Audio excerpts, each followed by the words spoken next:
Yeah, that's right. Israeli troops have been going into the Syrian buffer zone on the other side of this border fence right here. This is the line that separates the Israeli-occupied Golan Heights and Syrian territory. There is a buffer zone of about 2 kilometers where Israeli troops have not been positioned for more than 50 years. But now Israeli troops are inside that buffer zone, and we're also told, according to the Israeli Defense Ministry, that Israeli troops have also captured positions beyond that buffer zone as well in Syrian-held territory. You can see my cameraman John is now zooming in on a building here where moments ago we just saw some Israeli troops who were positioned inside that buffer zone. And then if he whips back around over here, this gate that is over here is where we have seen Israeli military vehicles have gone back and forth throughout the day. Yesterday was the first day that Israeli troops began going into this buffer zone after the Israeli Prime Minister said Syrian troops left their position on the other side of that buffer zone.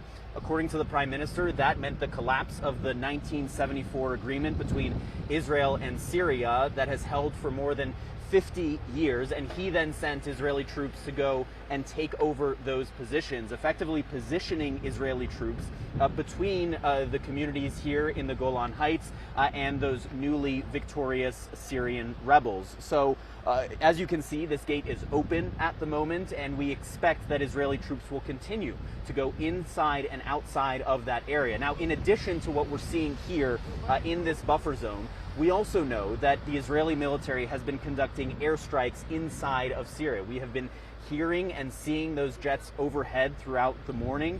And we know that the Israeli military said they are going after strategic weapons of the Syrian armed forces, going after ballistic missiles, air defense systems that were previously held by the Syrian regime. So a lot of military action is taking place here as a result of the fall of the Assad regime yesterday, which stunned the region at large, of course. And of course, in this community as well, of Majd al-Shams, where we are now, we also know that there are people who have family on both sides of the border. The people in this area consider themselves to be Syrians of the Syrian Druze community, and many families here are separated by this 1974 demarcation line with families on both sides of that border.